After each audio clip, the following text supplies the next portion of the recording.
point is anaerobic respiration in living organisms or cells. Some organisms cannot live in presence of the oxygen.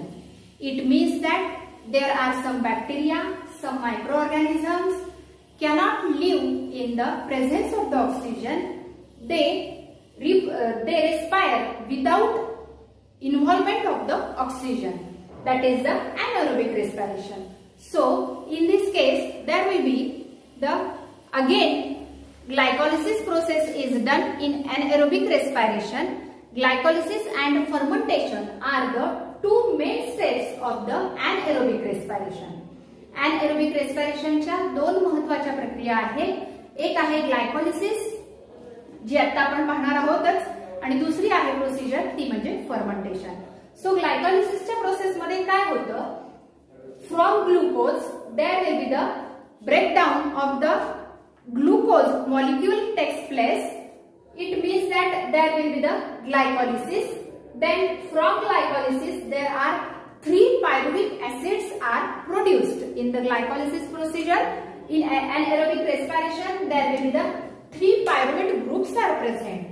So from why these are written separately, because there will be 3 microorganisms or 3 separate byproducts are formed from this pyruvic acid. Therefore there will be written in separately. 3 pyruvic आहेत. तुम्ही म्हणाल की एकदाच pyruvic लिहिलं तरी चालेल का? नाही, कारण या तिघांपासून मिळणारे जे आहे ते आपल्याला कसे आहेत वेगवेगळे प्रोडक्ट्स मिळतात. पहिल्या pyruvic पासून आपल्याला अल्कोहोल मिळतो, दुसऱ्या pyruvic पासून आपल्याला विनेगर मिळतो, त्याचबरोबर काही विटामिन्स मिळतात आणि तिसरा जो pyruvic ऍसिड आहे त्यापासून आपल्याला लॅक्टिक ऍसिड मिळतो. म्हणून पहिला pyruvic ऍसिड ज्या वेळेस, पण मधली प्रोसिजर ही सगळ्यांची सारखीच आहे. That is the process of the fermentation. pyruvic acid is converted into the fermentation. That is pyruvic acid चं पुन्हा इथे काय होतं, फर्मेंटेशन होतं. या पण pyruvic acid चं पुन्हा काय होतं, फर्मेंटेशन होतं. It means that from pyruvic acid there will be the production of the alcohol. आणि हे अल्कोहोल जे प्रोड्यूस झालंय ते कोणी केलं, ईस्टनी केलं. East is the one of the bacteria. हा सुद्धा काय आहे, बॅक्टेरियाचा प्रकार आहे. anaerobic respiration त्याच्यामध्ये होतं आणि या ईस्ट पासून काय तयार होतं, अल्कोहोल तयार होतं. ईस्ट तयार करतात अल्कोहोल, म्हणजेच pyruvic ऍसिडचं कन्व्हर्जन फर्मेंटेशनच्या प्रोसिजरनी अल्कोहोल मध्ये होतं. त्यानंतर दुसरा जो pyruvic ऍसिड आहे तिथं सुद्धा फर्मेंटेशनची प्रोसिजर होते आणि मायक्रो ऑर्गॅनिझम्स आहेत. ते मायक्रो ऑर्गॅनिझम्स काय करतात, डिफरंट प्रोडक्ट्स हे फॉर्म करतात. That is the vinegar and the vitamins through the procedure of the fermentation. And then again third pyruvic acid there will be the secretion of the lactic acid. It means that lactic acid present that in the RBCs and the muscle cells. RBCs, that is red blood cells, which are present in our body, in our blood, and that is also another name for the RBC is called as the erythrocytes. त्याला दुसरं नाव आहे erythrocytes, जे blood मध्ये present असतात, म्हणजे त्याला red blood cells असे म्हणतात. आणि दुसरं म्हणजे मसल सेल्स. जर आपण हेवी एक्सरसाइज केल्यानंतर आपल्याला थकवा जाणवतो. तुम्हाला शास्त्रीय कारण येतं, after the vigorous exercise why you are having the फटिगनेस.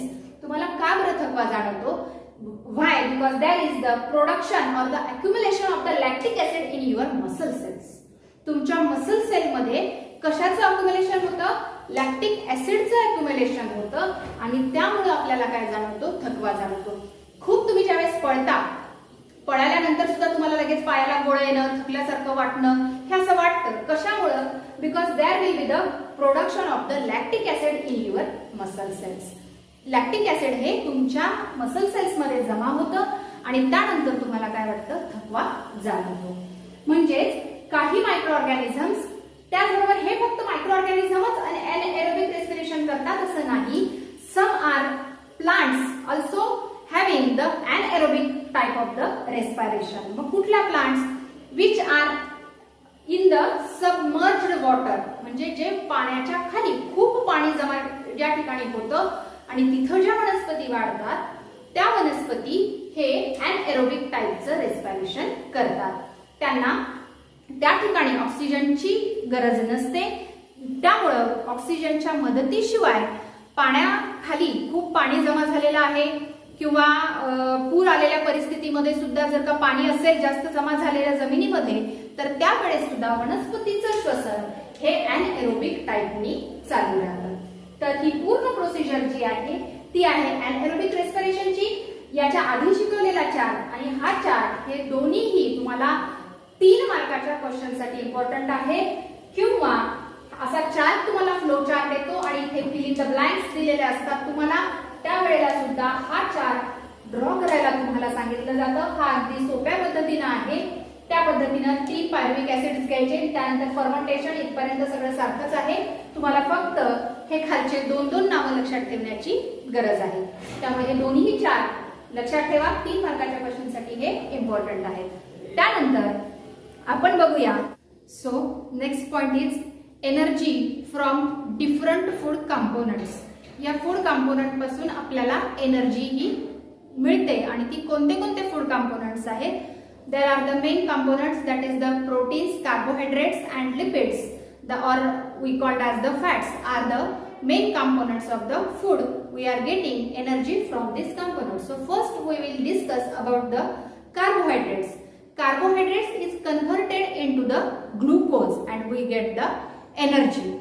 Carbohydrate हा ग्लुकोज मध्ये कन्वर्ट होतो आणि त्यापासून आपल्याला एनर्जी मिळते. कार्बोहायड्रेट्सचा सोर्स जनरली कार्बोहायड्रेट्सचा सोर्स म्हणजे सगळ्या प्रकारचे धान्य जी आहेत तो मेन सोर्स आहे कार्बोहायड्रेट्सचा आणि या कार्बोहायड्रेट्स पासून आपल्याला एनर्जी ही मिळते. From 1 gram of the carbohydrate we getting the 4 kilocalorie energy. एका कार्बोहायड्रेट्स पासून आपल्याला 4 किलो कॅलरी एनर्जी ही मिळते.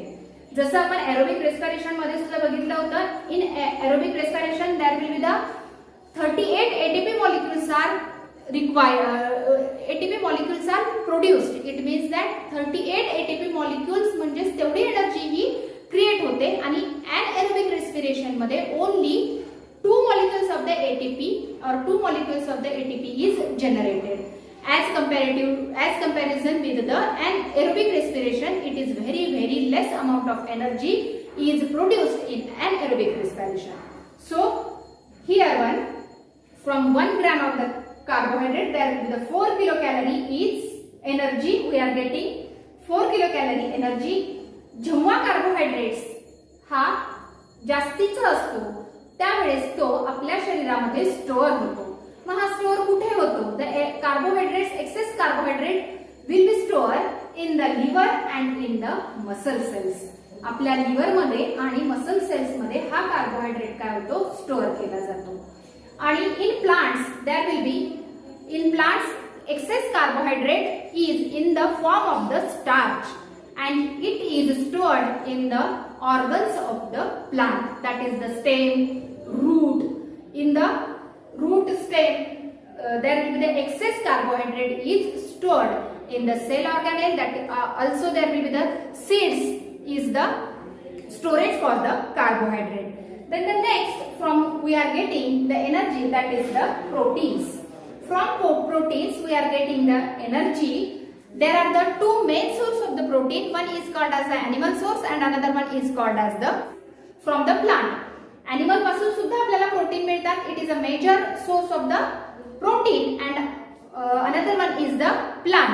So the proteins are the macromolecules. Protein हे कसे आहेत तर खूप मोठे असे हे macromolecules आहेत which are formed by the bonding together of the amino acids. Amino acids च्या एकत्रीकरणाने प्रोटीनचा मॉलिक्यूल हा जनरेट होतो. एका प्रोटीनच्या मॉलिक्यूल पासून आपल्याला 4 किलो कॅलरी इतकी एनर्जी ही मिळते. Protein is converted into the amino acid, then amino acid is absorb into the body and it convert into the organ and cell via blood. म्हणजे amino ऍसिडचं काय होतं? अमायनो ऍसिड हा कुठं जातो? ब्लड मध्ये जातो, बॉडी मध्ये जातो, ऍब्सॉर्ब केला जातो आणि ज्यावेळेस तो बॉडीमध्ये एंटर करतो त्यानंतर तो ट्रान्सपोर्ट केला जातो ऑर्गनकडे आणि सेलकडे. कशाच्या मदतीने? तर ब्लडच्या मदतीने. आणि त्यानंतर ऑर्गन आणि सेल कडून पुन्हा प्रोटीन हे काय होतात? प्रोड्यूस होतात. म्हणजे प्रोटीन पासून तयार झाला अमायनो ऍसिड, अमायनो ऍसिड पासून पुन्हा तयार काय होतात? प्रोटीन्स तयार होतात. आलं लक्षात? प्रोटीन पासून अमायनो ऍसिड पासून पुन्हा प्रोटीन तयार होतात. अमायनो ऍसिड हे काय करतो, पुन्हा अमायनो ऍसिड हा ऑर्गन कडे आणि सेल कडे हा काय केला जातो, कन्व्हर्ट केला जातो, ट्रान्सपोर्ट केला जातो आणि ते ऑर्गन आणि सेल हे पुन्हा तयार काय करतात, प्रोटीन तयार करतात. मग हे प्रोटीन जे तयार करतात त्यापैकी अमायनो ऍसिड जो आहे तो अमायनो ऍसिड आणखी कुठं कुठं असतो, तर अमायनो ऍसिड जर का आपण पाहिला की proteins and the different amino acids are obtain in our skin. आपल्या स्किन मध्ये सुद्धा हे प्रोटीन्स प्रेझेंट असतात. कशाच्या माध्यमामध्ये, तर आपल्या स्किन मध्ये त्याचे दोन प्रकारात प्रेझेंट असतो. One is the melanin and another one is the केरॅटिन. Melanin हा एक प्रोटीन आहे आणि केरॅटिन हा एक प्रोटीन आहे. तर मेलॅनिन जो आपल्या त्वचेचा रंग ठरवतो आणि केरॅटिन हे आपल्या केसांमध्ये आणि नखांमध्ये प्रेझेंट असतो. त्यानंतर different amino acid that is the another one is the bones. Bones मध्ये हा ऑसिनच्या स्वरूपामध्ये प्रोटीन हा जनरेट होत असतो. बोन्स मध्ये ऑसिनच्या स्वरूपामध्ये जनरेट होतो. त्यानंतर तिसरं आहे ते म्हणजे सेल्स मध्ये. तर सेल्स मध्ये हा सेल मेम्ब्रेन मध्ये असतो. सेल मध्ये कुठं असतो, प्रत्येक सेलला त्याचं एक कव्हरिंग असतं that is called as the cell membrane. तर सेल मध्ये तो सेलच्या मेम्ब्रेन मध्ये असतो आणि त्या ठिकाणी तो काय करतो, प्रोटीन तयार करतो आणि व्हेरियस एन्झाईम सुद्धा त्या ठिकाणी प्रोड्यूस झालेले असतात. त्यानंतर चौथा आहे तो म्हणजे pancreas. In pancreas there will be the again two types of the protein. One is the insulin and another one is the trypsin. Insulin, what is the function of the insulin? That is it having function of the insulin is the to control the sugar level, and trypsin which is balance the water and the salt in our body. हे त्याचं function आहे ट्रिप्सिनचं, जो use होतो आपल्याला डायजेशनच्या procedure मध्ये.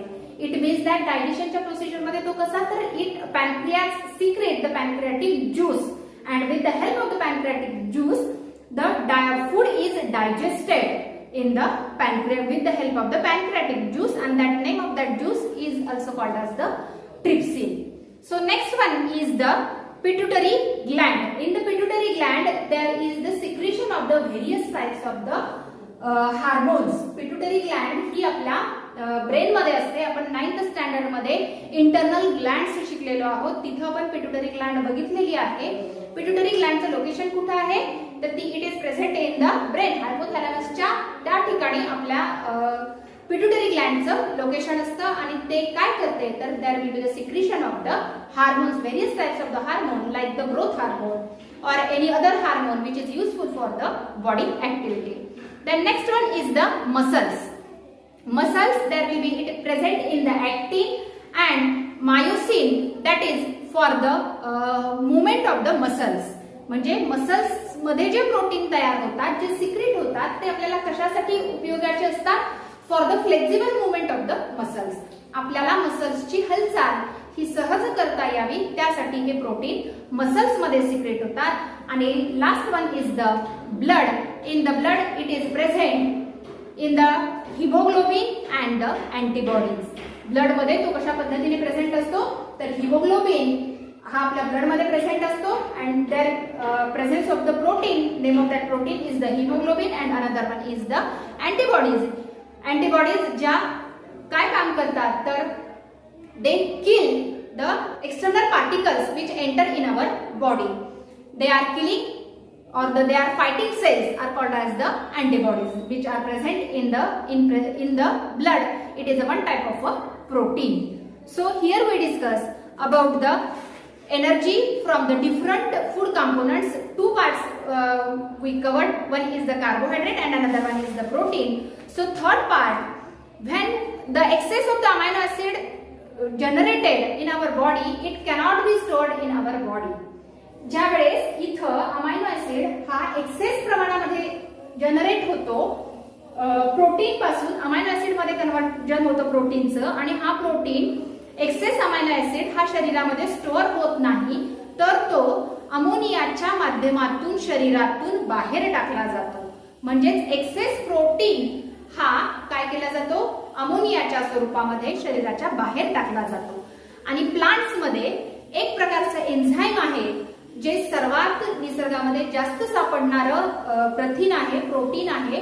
Name of that protein is the Rubisco. Rubisco नावाचं protein जे वनस्पतींमध्ये सापडतं, निसर्गामध्ये सर्वात जास्त किंवा सर्वात मोठ्या प्रमाणामध्ये आढळणारं हे एक प्रथिन आहे. त्यानंतर आपण बघूया नेक्स्ट सोर्स आहे आपला जिथून आपल्याला एनर्जी मिळते, ती आहे तो म्हणजे lipids. Lipids these are made up of the fatty acids. Lipids हे कशापासून बनलेले असतात, तर फॅटी एसिड्स पासून बनलेले असतात. द सोर्स काय आहे लिपिड्सचा? Source of the lipid is the oil, ghee and the butter. हे मेन सोर्स आहे लिपिड्सचा. But oil, ghee and butter when it is present in our body or when it is excess quantity in our body, at that time we are having many problems. These problems we facing generally due to the ghee or म्हणजे वनस्पती डालडा किंवा त्यालाच आपण दुसरं असं म्हणूया की bad fats असं म्हणूया. There are the two types of the fats. One is called as the good fat and another one is called as the bad fat. Good fat हे आपल्या बॉडी ऍक्टिव्हिटीसाठी युजफुल असतात, परंतु बॅड फॅट्स जे असतात ते आपल्या शरीरामध्ये ब्लॉकेजेस निर्माण करतात. आपल्या एलिमेंटरी कॅनल जो आहे त्याच्या आतल्या साईडला सुद्धा त्याचा एक लेअर जमा होतो. तसंच ब्लड वॉल जे आहे, ब्लड कॅपिलरी जे आहे त्याच्या सुद्धा आतल्या साईडला हा एक लेअर जमा होतो आणि हा जमा झालेला लेअर ब्लॉकेज तयार करतो for the circulation of the blood. So from 1 gram of the lipid we are getting the 9 kilocalorie of the energy. एका ग्रॅमच्या लिपिड पासून आपल्याला खूप मोठ्या प्रमाणामध्ये एनर्जी मिळते. That is the 9 kilocalorie energy we are getting. What are the uses of the lipids? First use that is the production of the phospholipid. Phospholipid तयार करण्यासाठी या लिपिडचा वापर होतो. आणि दुसरं महत्वाचं आहे ते म्हणजे हार्मोनचं सिक्रिशन करण्यासाठी सुद्धा, हार्मोनचं प्रोडक्शन होण्यासाठी सुद्धा हे लिपिड्स महत्वाचे असतात. There are the 4 types of the hormones which are produced through the lipids. One is called as the progesterone. One is called as progesterone, another one is estrogen, third one is testosterone, and last one is the aldosterone. So the progesterone hormone is called as the pregnancy hormone. Progesterone hormone हे याला काय म्हणतात? Pregnancy hormone which control the pregnancy. Therefore it is called as the progesterone or the pregnancy hormone which is present in the female. The next one is the estrogen hormone. It is also called as the female hormone. Age of the puberty, it controls the secondary sexual characters. The role of the estrogen is to control the secondary sexual characters at the age of the puberty. And the third one is the testosterone. It is the totally male hormone. पुरुषांच्या शरीरामध्ये जे बदल होतात ते या टेस्टोस्टेरॉनच्या सिक्रिशनमुळे होतात. जसं एस्ट्रोजनमुळे स्त्रियांच्या शरीरामध्ये बदल होतात, तसंच टेस्टोस्टेरॉनमुळे पुरुषांच्या शरीर रचनेमध्ये बदल होत असतात. त्यानंतर आहे last one is the aldosterone. Aldosterone is the steroid hormone. हा एक प्रकारचा काय आहे? स्टेरॉइड हार्मोन आहे. हा एक सोर्स आहे किंवा जिथून आपल्याला एनर्जी ही मिळते. हा एक फूड कंपोनंट आहे. विटामिन्स पासून सुद्धा आपल्याला काय मिळते? एनर्जी मिळते. परंतु विटामिन्स पासून मिळणारी जी एनर्जी आहे ती कंपॅरेटिव्हली याच्या तुलनेमध्ये कशी आहे? कमी आहे. एनर्जी कमी मिळते. But due to absence of the vitamins और due to deficiency of the vitamins we are having the various types of the diseases. म्हणजे हा कमी क्वांटिटी लागते कमी आपल्याला, परंतु याची विटामिन्सची कमी झाली तर त्याच्या कमतरतेमुळे आपल्याला निरनिराळ्या प्रकारचे रोग हे होतात. There are the 6 types of the vitamins. One is A, B, C, D, E and K. These are the 6 types of the vitamins. There are 2 types of the vitamins. One is fat soluble and another one is the water soluble. Fat soluble कोणते कोणते आहेत? तर A, D, E आणि K हे जे vitamin आहेत ते fat soluble vitamins आहेत आणि B आणि C विटामिन जे आहे ते वॉटर सोल्युबल विटामिन आहे. याच्या व्यतिरिक्त आणखीनही विटामिन्स असतात. That is the riboflavin. Name of the riboflavin, another name for riboflavin is the vitamin B2 is called as the riboflavin. It is essential for the synthesis of the FADH2 which already we have seen. FADH2 च्या secretion साठी रायबोफ्लॅविन नावाचा vitamin लागतो आणि आणखीन आहे nicotine amide, ज्याला आपण B5 vitamin असं म्हणतो. तो व्हिटॅमिन आपल्याला कशासाठी गरजेचा असतो तर secretion of the NADH molecule. NADHच्या सिक्रिशनसाठी व्हिटॅमिन B5 लागतो आणि FADHच्या सिक्रिशनसाठी व्हिटॅमिन B2 लागतो. याच्यानंतर आणखीन एक आहे तो म्हणजे वॉटर. वॉटर हा सुद्धा आपल्याला इम्पॉर्टंट आहे. We are getting the energy from the water. Fifth one is the water. In our body there is the 65 to 70% of the water is present in our body and the cell contain also the 70% of the water by its weight. Cell मध्ये सुद्धा त्याच्या वजनाच्या 70% हे पाणी शरीरामध्ये असतं, सेलमध्ये असतं. त्याचबरोबर blood plasma contains the 90% of the water. आणखीन हे वॉटर कुठे प्रेझेंट असतं तर ब्लड प्लाझ्मा मध्ये प्रेझेंट असतं. What is mean by the blood plasma? Blood plasma हा एक फ्लुइड आहे. तो फ्लुइड हा ब्लड मध्ये प्रेझेंट असतो आणि त्या फ्लुइड मध्ये RBCs आणि WBCs असतात. म्हणून त्यामध्ये सुद्धा काय असतो ब्लड प्लाझ्मा मध्ये सुद्धा 90% हा वॉटर प्रेझेंट असतो. देन वॉटर लेवल अफेक्ट्स आवर बॉडी फंक्शनिंग. आपल्या बॉडीचं फंक्शनिंग कशा पद्धतीने चालू आहे त्याला कंट्रोल करण्यासाठी सुद्धा हा महत्वाचा घटक आहे तो म्हणजे पाणी. आणि त्यानंतर सर्वात शेवटचा आहे यातला food component that is the fibre. 6th one is the fiber.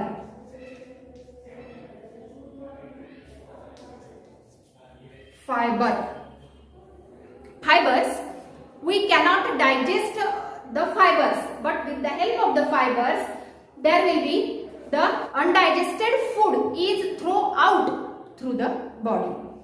Fibre हा आपण डायजेस्ट करू शकत नाही, परंतु याच्या मदतीने जे अनडायजेस्ट झालेलं फूड आहे ते फूड आपण काय करतो तर शरीराच्या बाहेर टाकण्याच्या प्रक्रियेला आपण egestion of the undigested substances.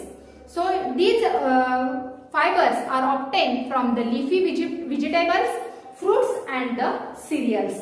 We are getting the fibers from these food components. So here we complete the energy from the different types of the food